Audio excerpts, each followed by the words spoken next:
This is Yabusame, the traditional samurai art of archery from the back of a running horse.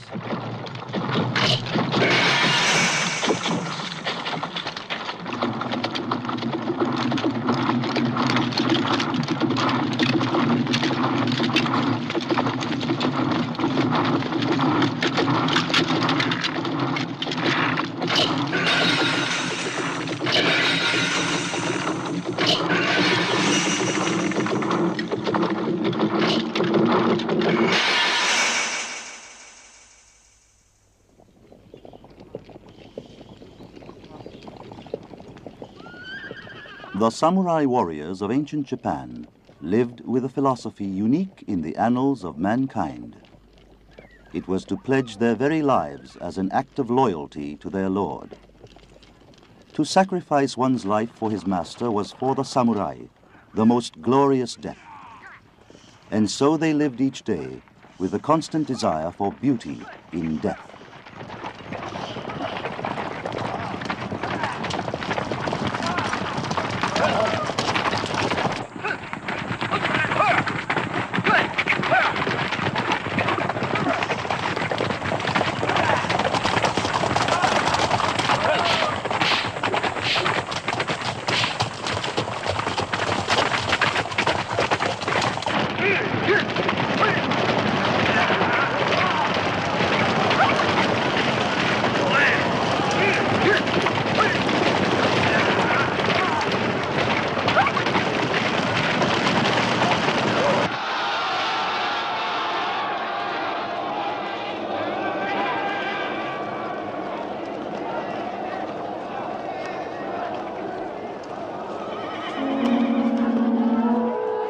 This philosophy that a samurai warrior should live to die gloriously penetrated into the lives of the common people.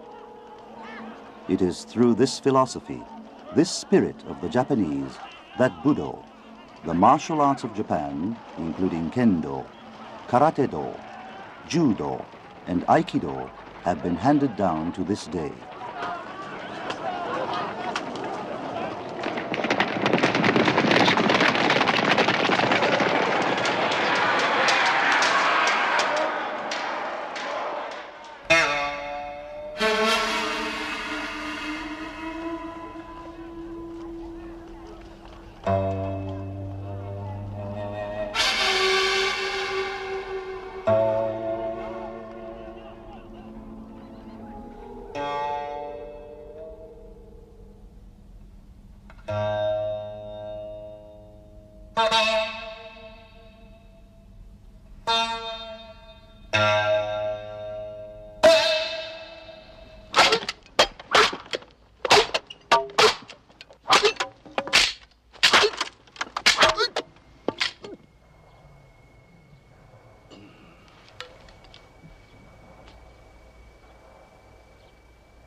The Japanese sword is the symbol of Budo, and the cutting edge of its blade is said to be sharper than that of any other in the world.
This is one of the basic patterns of fencing in the ancient Shinkage school of Kendo.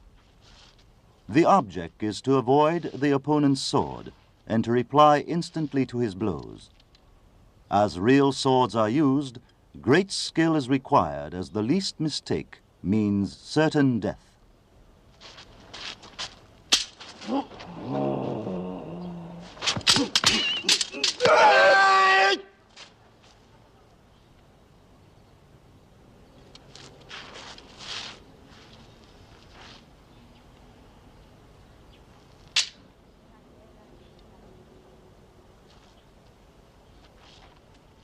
The belief of the samurai that he should know how to handle the sword, to have spiritual power, and be fearless in the face of death in battle has been handed down to this day through this type of special training.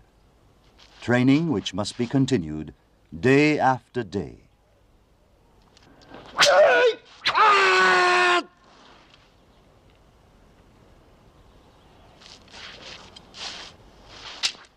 The mission of the samurai was to defend their lords from attack, to provide constant readiness against wars and insurrections. They were called to ever improve their minds and sword skill.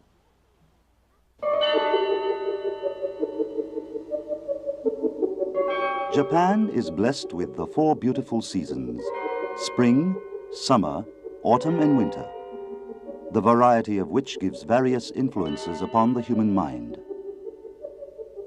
Through this benevolent gift of nature, the Japanese have been imbued with the spirit of Budo.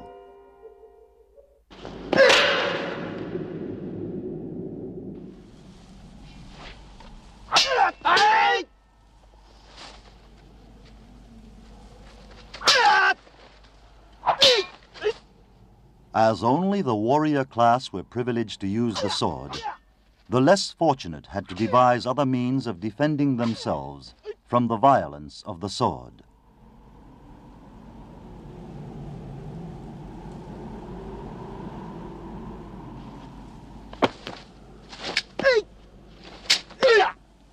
The master demonstrates the use of the tatami tempei. It is made of deer skin, and it is elastic enough to absorb even the sharpness of the Japanese sword.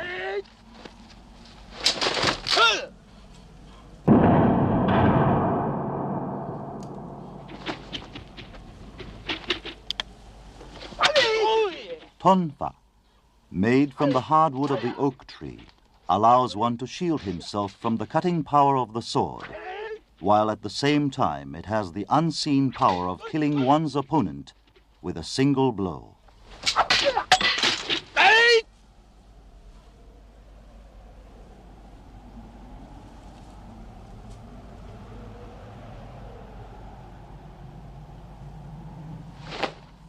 The Japanese sword is a fearsome weapon which can kill in a moment. Thus it was that those without the sword required devices and means with which to cope with the deadly blade.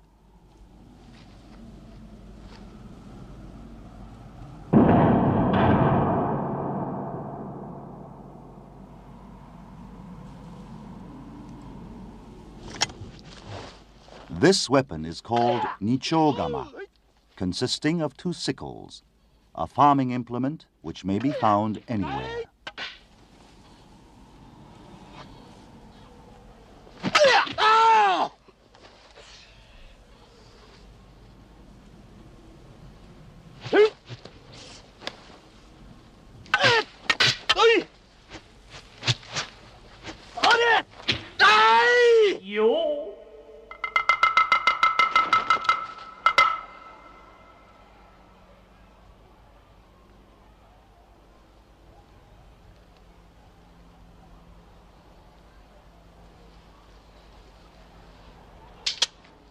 Defeat in the face of the Japanese sword meant certain death.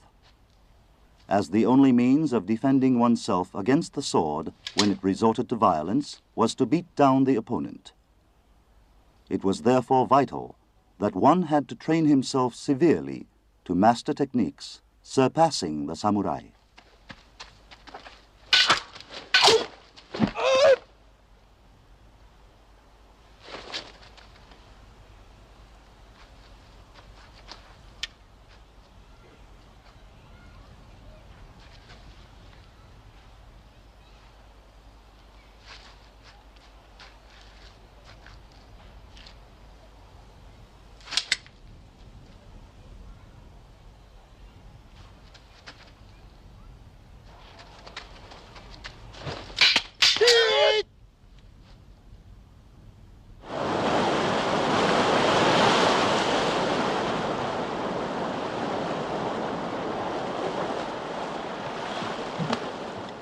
This is the nunchaku, made famous throughout the world by the dragon, Bruce Lee. It was devised out of an unsophisticated farming implement used to crush beans.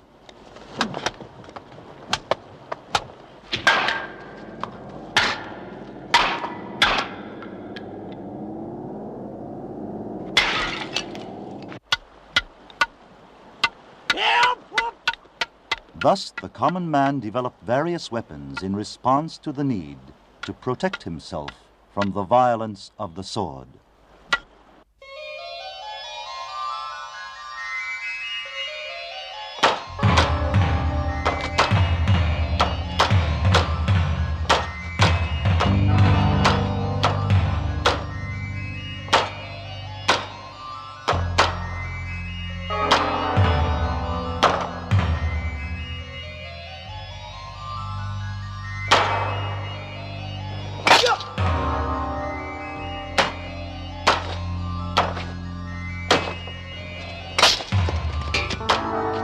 The term karate literally means empty-handed.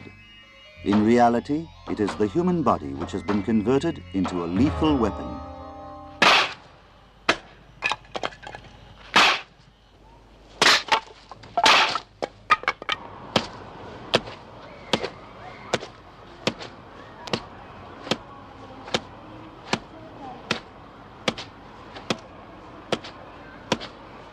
Through cruel physical training, and with it the cultivation of a dauntless spirit so that one can stand any pain, the entire body is converted into a steel weapon.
One who has mastered karate can knock down an opponent with but a single blow.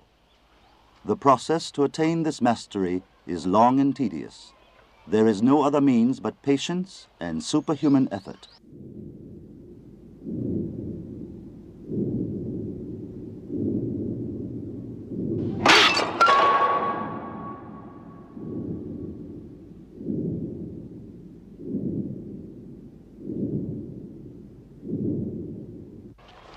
No amount of training can be said to be enough. It must continue without end, with greater endeavor.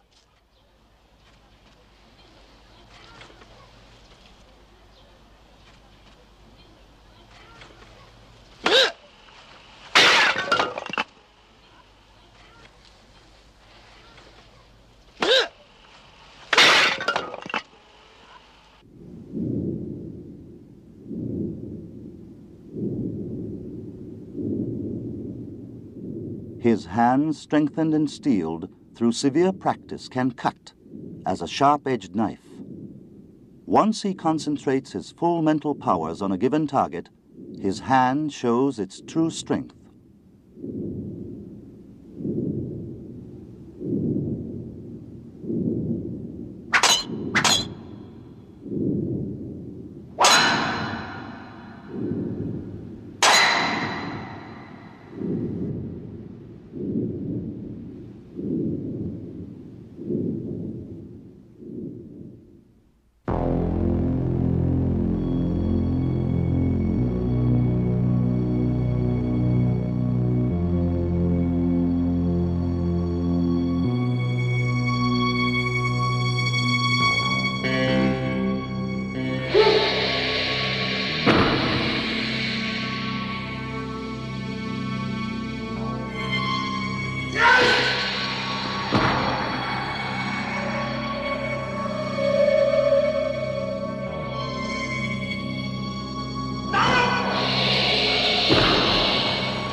The fascination of judo lies in that a person of a weaker physical strength can defeat an opponent of a larger build.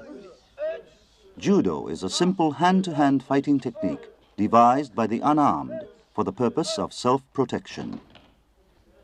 The main character of judo is to throw an opponent and to make him unconscious by pressing tightly on his neck. To master such techniques is not easy.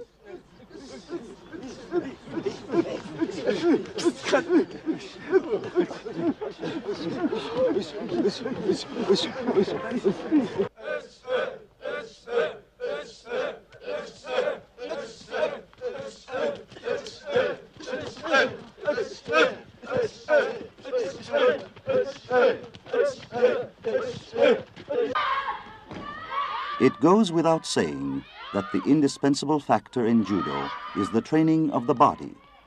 Yet that is not enough. It is vital that the mind is adaptable to the training of the body.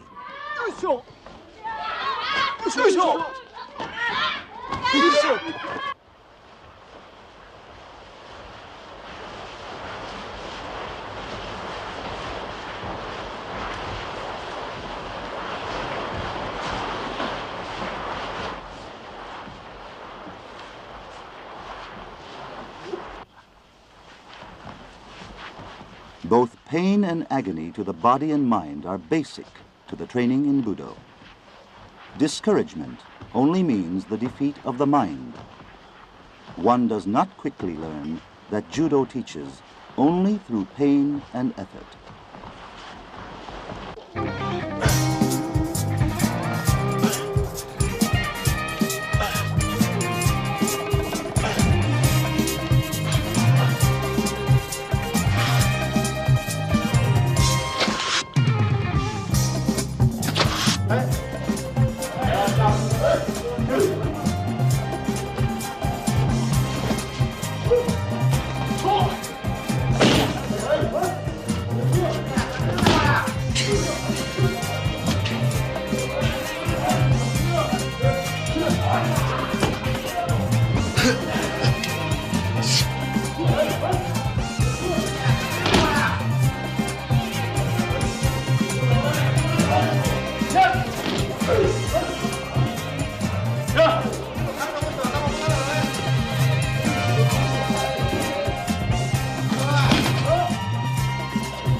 Otosu, or fall, is a term used in judo which means to make one's opponent unconscious.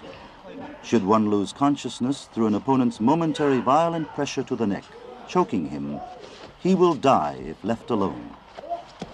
The student of judo strives to improve both his mind and body, constantly aware that his very life is in the balance.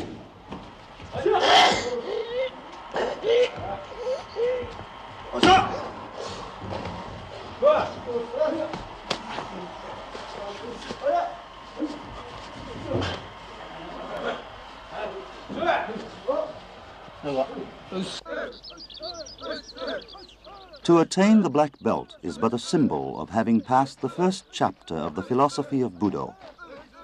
If one becomes self-conceited about his black belt, he will in no time be defeated by one greater than he.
Judo has been officially adopted as an entry in the Olympics and has today become an international sport. It must be emphasized that to win, one must learn not only the principles of the art, but the formation of the mind.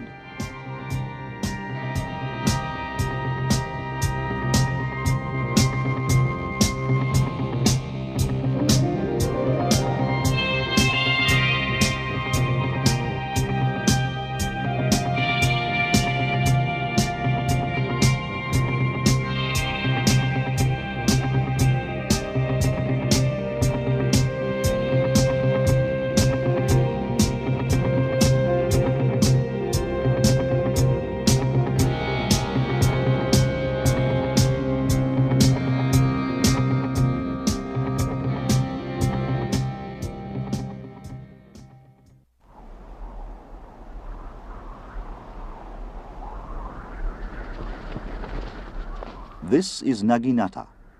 It is a weapon with which the opponent is literally swept away.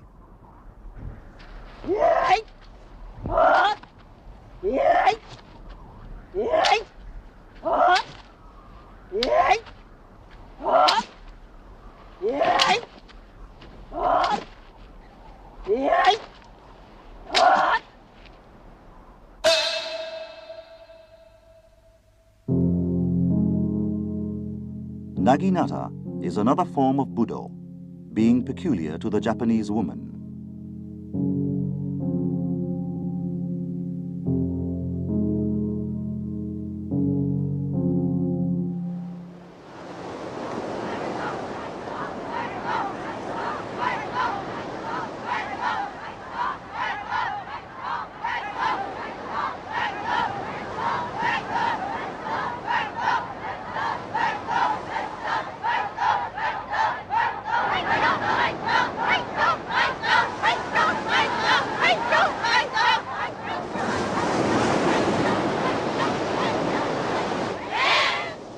Naginata is a weapon used in cavalry battles in the Middle Ages. Some 4 centuries ago, it became the principal weapon of the woman of a samurai family. To this day, women continue to train in the art.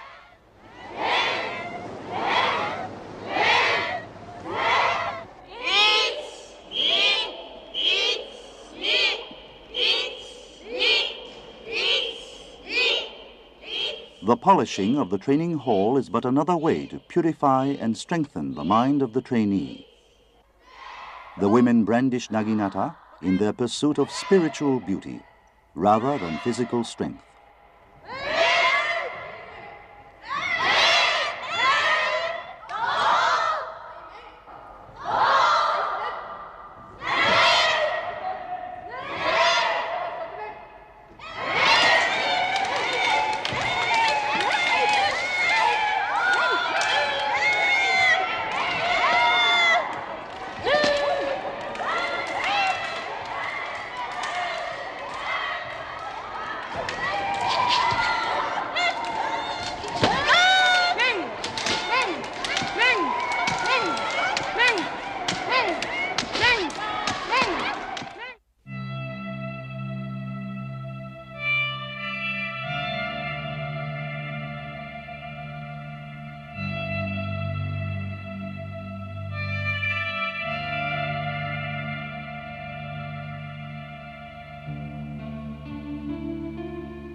It is the desire of every woman to be beautiful. In Naginata, the essence of beauty is not merely in appearance, but in the harmony of sensitivity and reason.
While resembling a dance, these are but the basic movements used in Aikido.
Aikido is the art of self-defense, that is, to defend oneself from attack without attacking his opponent. The principle of Aikido is to utilize the opponent's own strength to one's advantage, that is, to throw him quite naturally and rationally.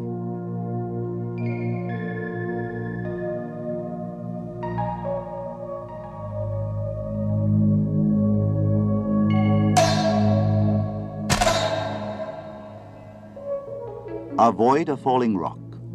Run in a premonition of danger. Never act recklessly. Water flows to lower places. This is the essence of Aikido, explains this old master of the art.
Since ancient times, the Japanese have been fond of festivals. The people, living their lives in the bounty of nature, have always believed in the invincibility of the spirit. The festivals are ritual ceremonies of the people, worshipping the deities of nature. The spirit gives both intelligence and courage, and it is the spirit to which the trainees of Budo entrust their minds. The fear of death lies vanquished in the face of the strength of the mind. This is a ritual enabling those who believe in the gods to have spiritual power to walk with bare feet over burning coal.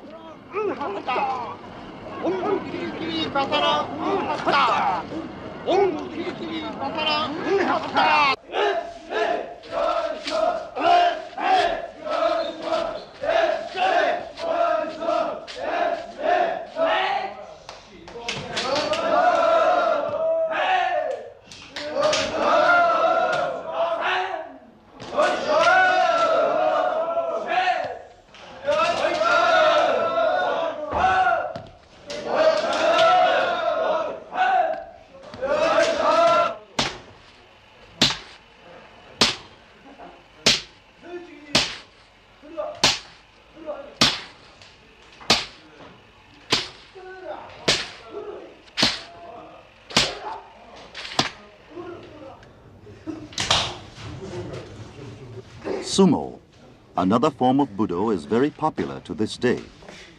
It is a scuffle match in which the wrestlers bump violently at each other until one is forced out of the ring.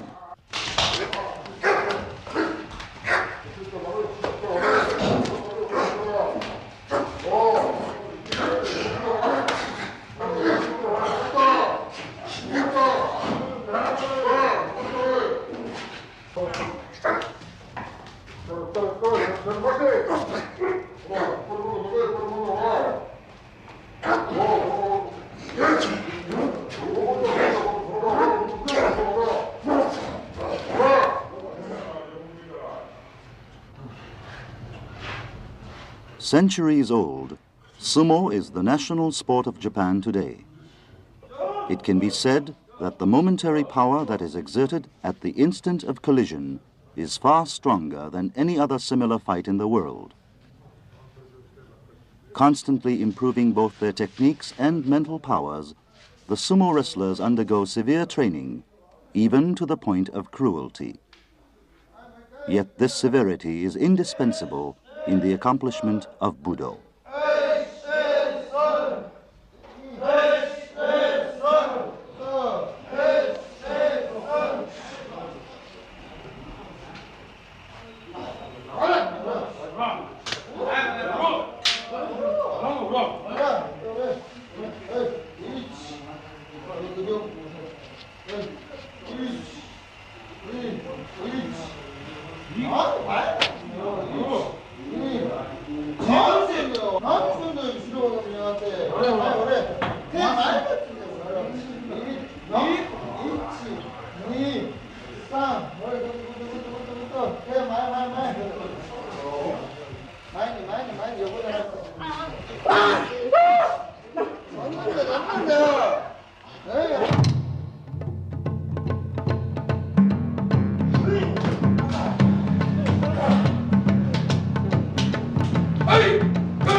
While children desire to become strong and continue their rigorous training, they dream of achieving superhuman powers.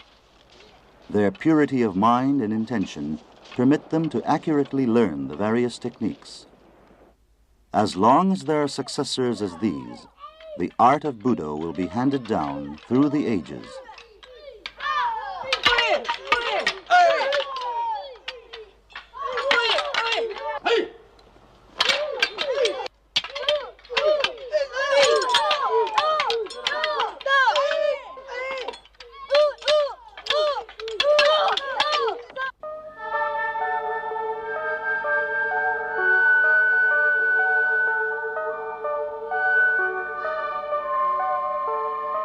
Dreams of young boys are infinite.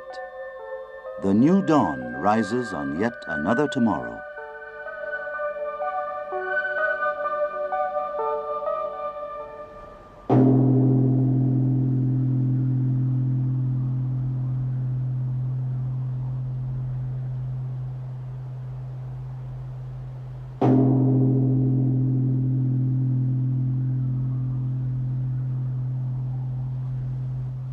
The master demonstrates the patterns of karate. Every muscle, every fiber of his body acts in perfect unison with his mind.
A pattern means the basic actions of offense and defense. Actual fights are applications of such basic actions.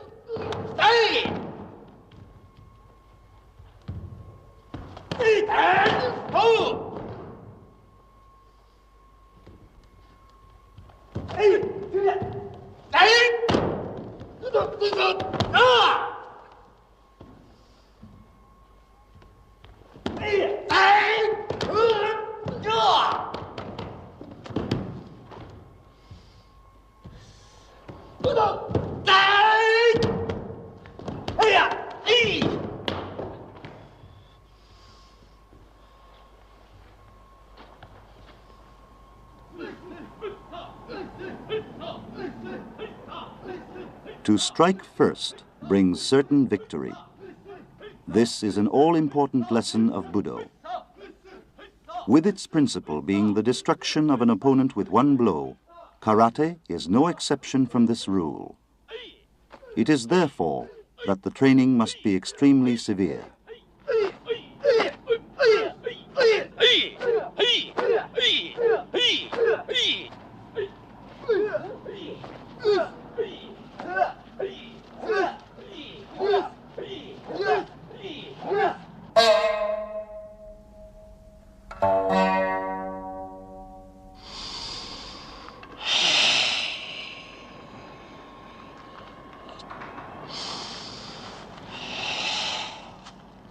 To defend oneself from the enemy, one's internal organs and muscles are stiffened in a moment by controlling one's breathing.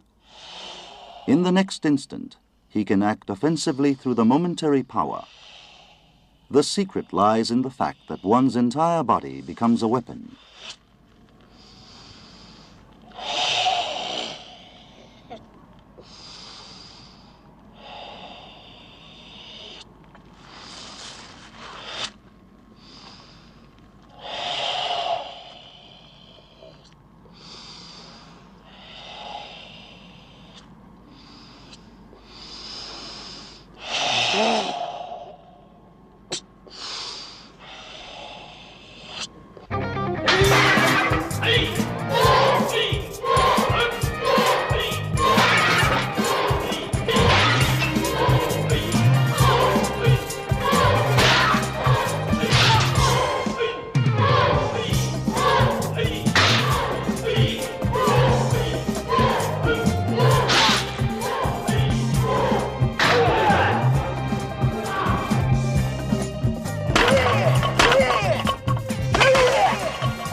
Karate training can be both severe and cruel.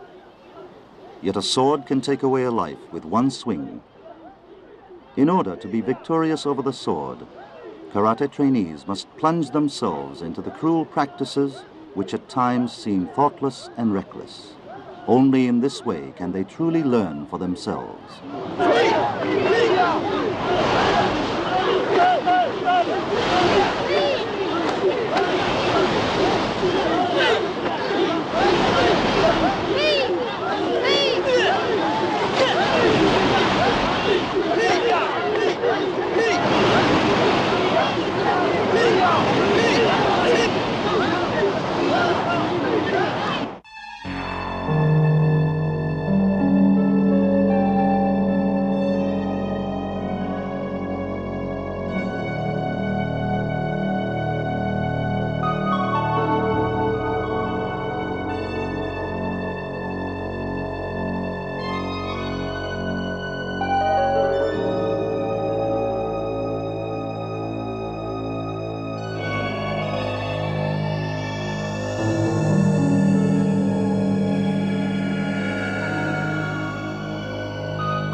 The clouds in the sky, the minute grain of sand, man, the animals, the weeds, the trees, all are endowed with life. The small and the large, the weak and the strong. This is the law of nature. The weak must defend itself from the strong. The basic precept of karate has been derived from this desperation, this self-defense. To defeat with empty hands an armed opponent, much like the weak animal in a moment of reflex action, provides the finest protection.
The Sea of Japan in midwinter reaches below freezing point. The trainees struggle with nature.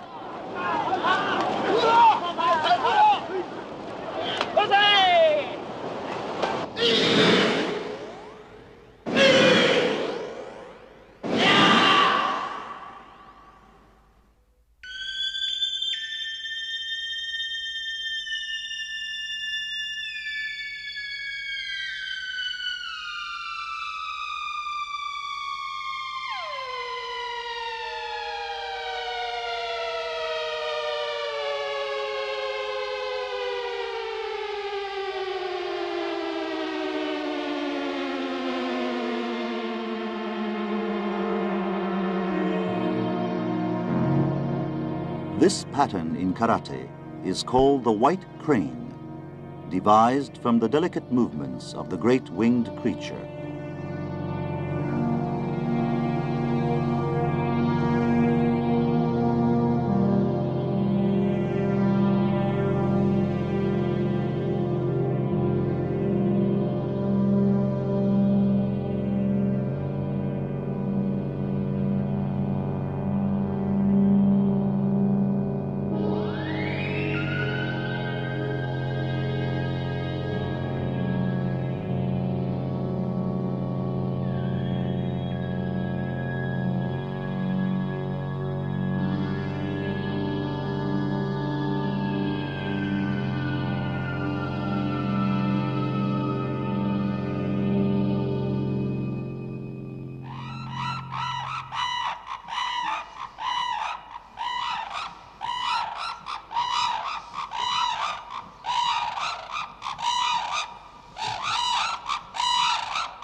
The time-honored scuffle arts of Japan were developed to overcome opponents with swords. The natural enemy, therefore, was the sword and the samurai who used these swords. Although the Japanese sword is synonymous with the soul of the samurai, it became a source of great fear, one that changed both human character and social situation.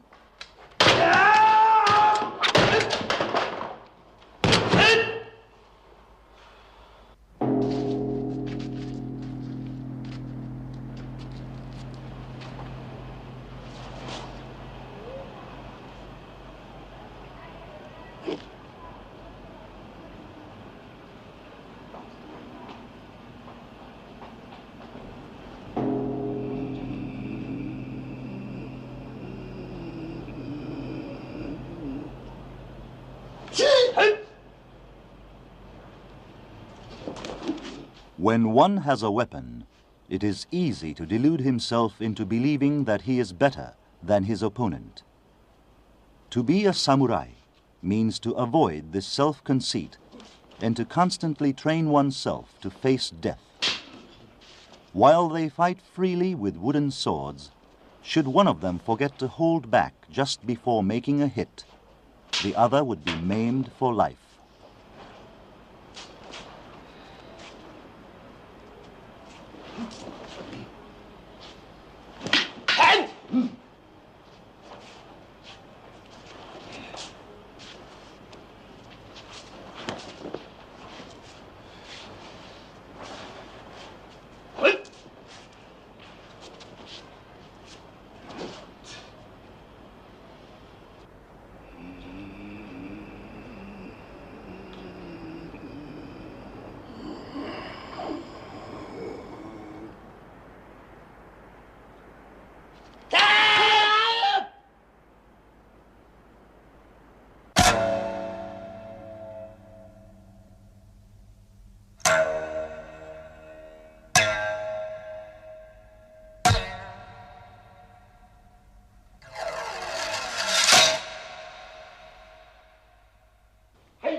The Japanese sword was designed as a weapon to kill. Yet the Japanese sword was at the same time a work of art. And so it was that the user could become either a good man or villain of his own choosing. The training teaches one how to live and how to die.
The samurai lived to die a beautiful death.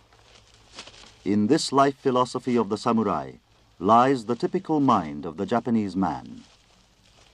He seeks after truth through the sword, the soul of the samurai, and cultivates his heart to be as sharp as the blade.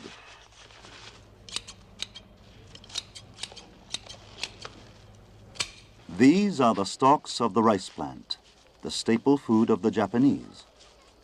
They are bundled together and dipped in water for 3 days. On the 4th day, they are taken out and dried in the shade.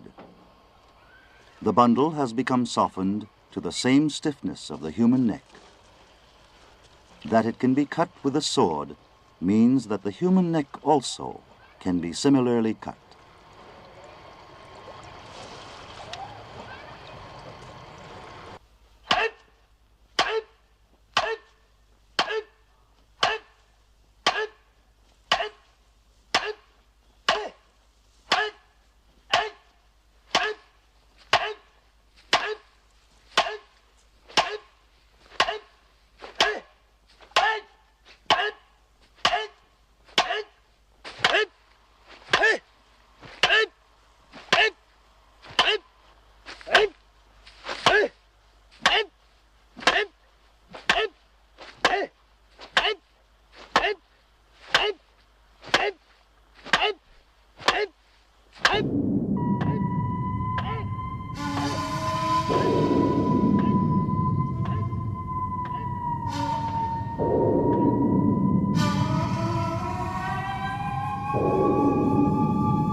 There is no end to the perfection of swordsmanship. The swordsman is often racked by solitude and mental agony, but there is no escape from constant practice.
The sword easily cuts through the stiff bamboo, which clearly implies that the sword can just as easily cut through human bone.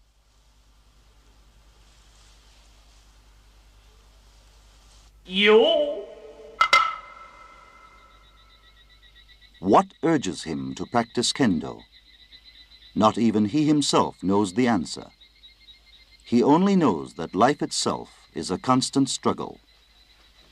His desire is only to live life purely and with sharpness, like that of the sword.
By his very nature, man indulges in pleasure. Yet these same pleasures can help one forget the agony that goes into the training of Budo. Such a sway of mind is not permitted to the trainee of Budo. Enjoyment of pleasures only means the negligence of practice. One must remember constantly that Budo is a struggle with the mind. Budo teaches that all comes from self-control.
When the agony of the mind is not relieved, they turn to the teachings of Zen Buddhism.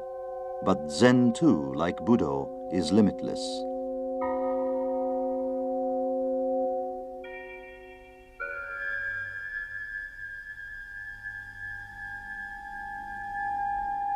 One should aim at perfecting his ability to face pain, suffering, anguish, and the disappointments of life.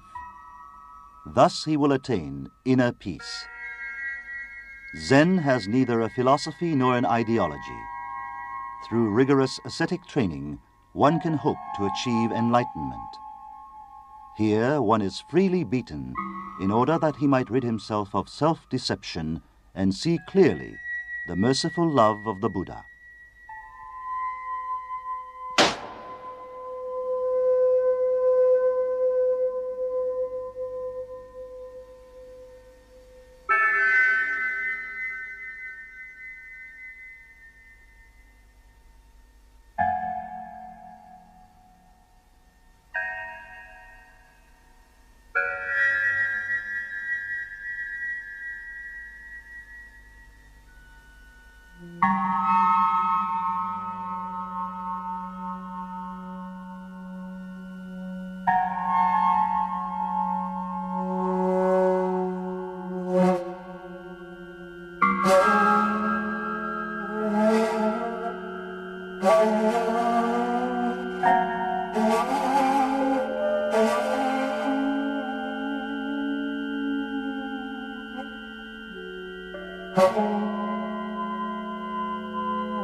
Although one may try to calm his mind, it does not come easily. He cannot attain mu, the state of nothingness.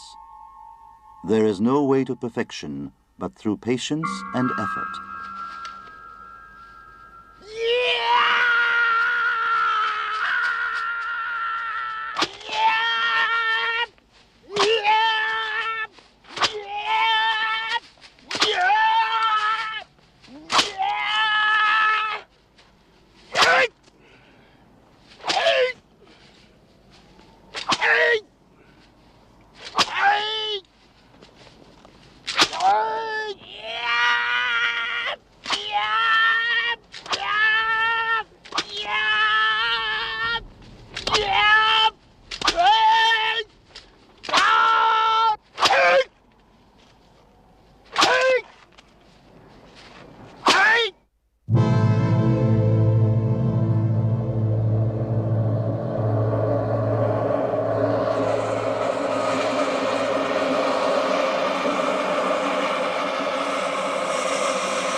The Japanese sword shows its fearsome characteristics hidden in the blade, only in the hands of the user. The sword can cut a man's neck in just 1/100th of a second.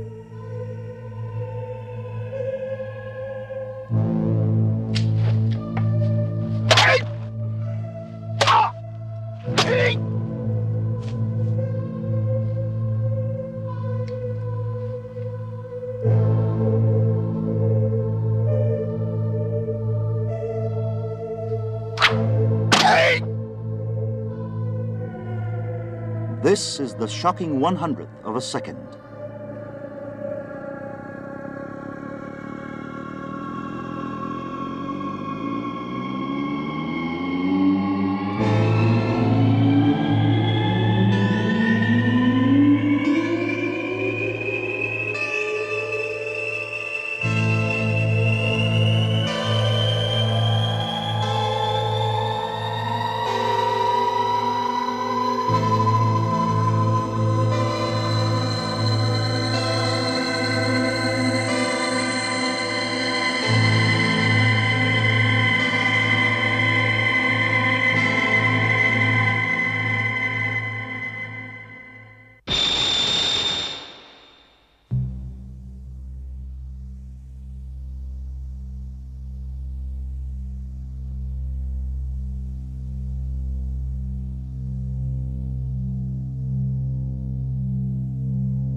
The Japanese sword is born of the incandescent flame.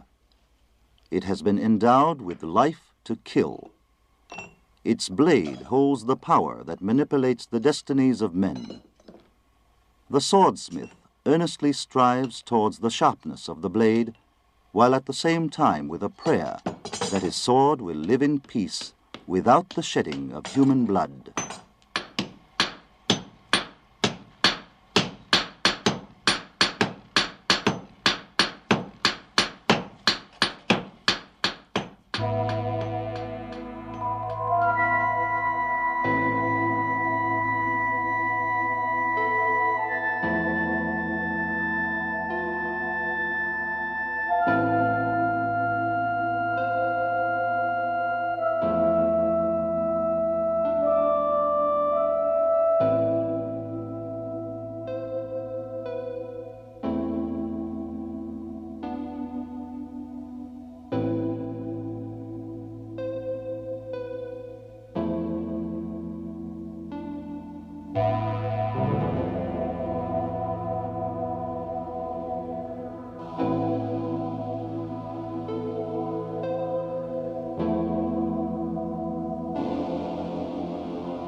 By instinct, man attaches himself to life when faced between life and death. Should he adhere to live, he betrays his desire to die a glorious death. The mystical sword watches life in silence. In Japan, there is a maxim that the life of a human being is the length of the sword. The swordsmith engraves the knots of life.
Time changes a human life.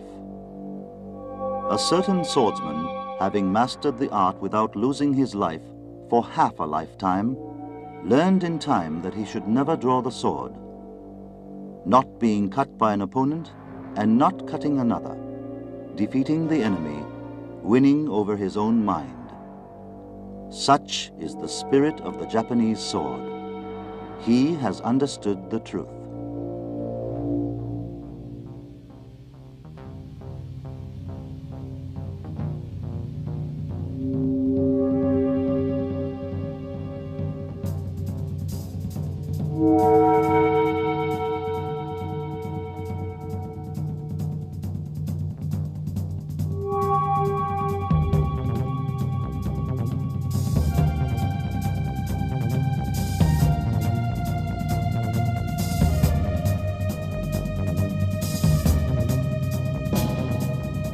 Only when his mind accepts the inevitability of death at any moment can one truly understand that the sword should never be drawn.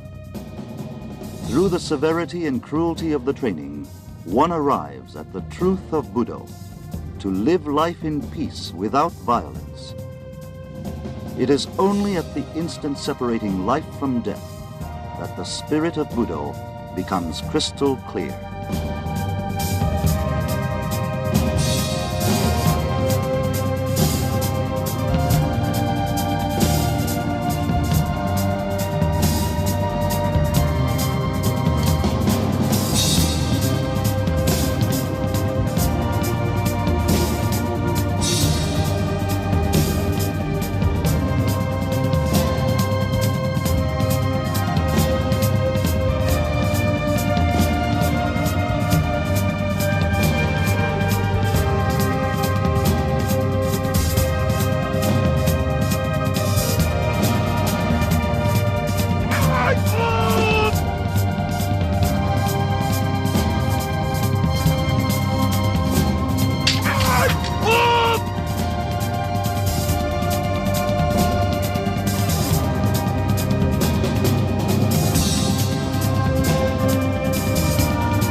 As long as the universal truths of heaven, the earth, and man remain, the spirit of Budo shall endure.